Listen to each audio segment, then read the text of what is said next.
দর্শক এ বিষয়ে আরো জানাতে পঞ্চগড় থেকে সরাসরি যুক্ত হচ্ছেন সহকর্মী হারুন রশিদ। হারুন, নদী থেকে অবৈধভাবে পাথর উত্তোলনের ফলে খুব স্বাভাবিকভাবেই হুমকির মুখে পড়ছে পরিবেশ। প্রশাসনের পক্ষ থেকে কেন এই বিষয়ে কোনো ব্যবস্থা নেওয়া হচ্ছে না, আর কি বলছে তারা, আর এই বিষয়ে আপনার কাছে আর কি কি তথ্য আছে?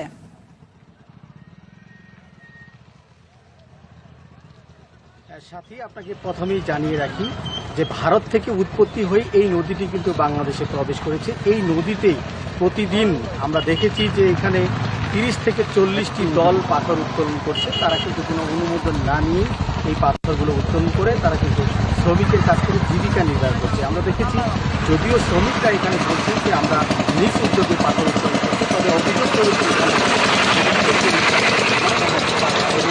এখানে দল নামিয়ে প্রত্যেক প্রায় 30টি দল কন্ট্রাক্ট করে তারা কিন্তু এই নদীতে পাথর উত্তোলন করছে। এতে করে কিন্তু আসলে হুমকির মুখে পড়েছে ফসলি জমি, ব্রিজ, কালভার্ট সহ অনেক স্থাপনা। আরেকটি বিষয় আপনাকে জানিয়ে রাখি যে প্রশাসনের যে বিষয়টি, প্রশাসন আসলে এখানে সর্বাত্মক চেষ্টা করছেন যে উপজেলা প্রশাসন এখানে যে পাথর উত্তোলন বন্ধের জন্য তারা কিন্তু মাইকিং করছেন, সাইনবোর্ড টাঙিয়ে দিচ্ছেন এবং মাঝে মাঝে কিন্তু মোবাইল কোর্ট সহ অন্যান্য আইন শৃঙ্খলা বাহিনী দিয়ে এই পাথর উত্তোলন বন্ধে কাজ করবে। তবে যখন প্রশাসন এখানে আসে তখন কিন্তু পাথর উত্তোলন বন্ধ হয়, আবার প্রশাসন যখন চলে যায় তখন কিন্তু পাথর উত্তোলন। তো আমরা দেখেছি যে এইখানকে বিরাট অংশের একটা জনসংখ্যা তারা এই পাথর উত্তোলন করে জীবিকা নির্বাহ করে। তবে এখানে প্রভাবশালীদের দখলের মধ্য দিয়েই কিন্তু এই মহা উৎসব চলছে।